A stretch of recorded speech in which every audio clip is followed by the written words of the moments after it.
So in this video, I will show you how you can fix Grok AI in high demand.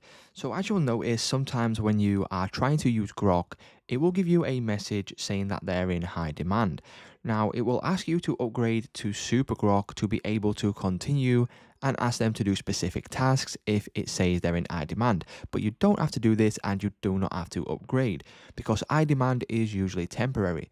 Now, if you are trying to use it in peak times, sometimes it will say it's in high demand and it will need you to upgrade to Super Grok in order to get priority when using Grok. Also, if there is too many people trying to use it at one time, you will then get the same error message saying that they're in high demand and that you will need to upgrade in order to use this. That's simply because the people that are using Super Grok will get priority whenever they try to do a task over the people using the free version of Grok here. What we need to do is we can just simply come back a couple of minutes later and try again.